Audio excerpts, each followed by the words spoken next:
the entire Western world, in my opinion. For me, well, Nick did allude to the fact that I've had one or two ups and downs getting to this position.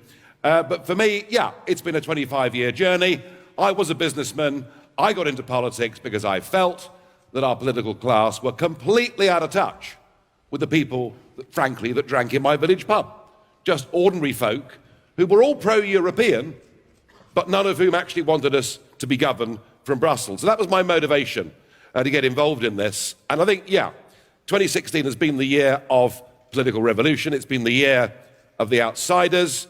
But remember, what made Brexit happen and what got Trump elected were a lot of little people who don't normally vote at all, but have simply had enough and want to vote for change. They feel they've been talked down to. They feel they've been sneered at.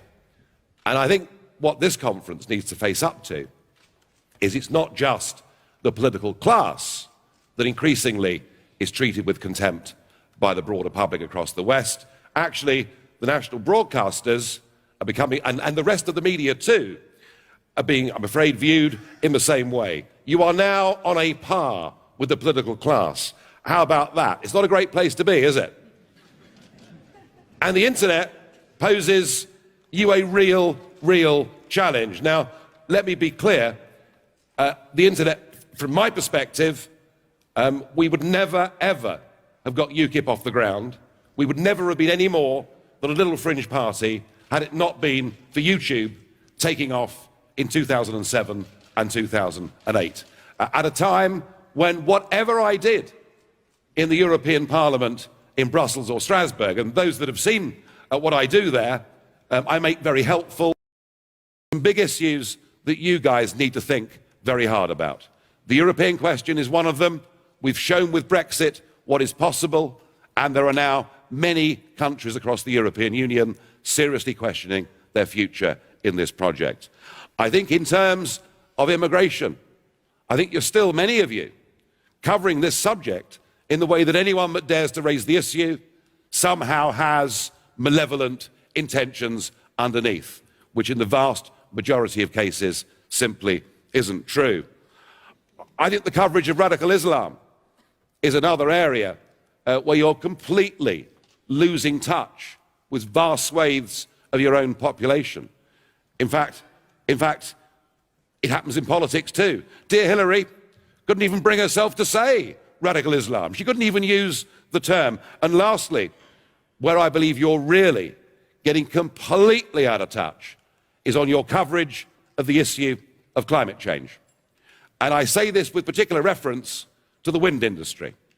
I've seen dozens of reports on British media about a new wind farm that is being built on an upland moor or being built at sea. We're told how wonderful this is, how it's going to reduce CO2 emissions, and this new wind farm will power a city the size of Birmingham. And what we don't get told is when the wind doesn't blow, it won't even power a single kettle. What we don't get told is that none of this can be done without vast taxpayer subsidy. What we don't get told is that actually wind energy and renewables has led to one of the greatest transfers of wealth from the poor to the rich that we've seen in modern times. I haven't heard any of that in the United Kingdom, and I doubt there's much of it in your countries too. And increasingly, people are wondering why their electricity bills are as high as they are. So I do think this industry needs to press the reset button. And finally, I have to say that on Trump, it wasn't just you that was wrong. Everybody was wrong.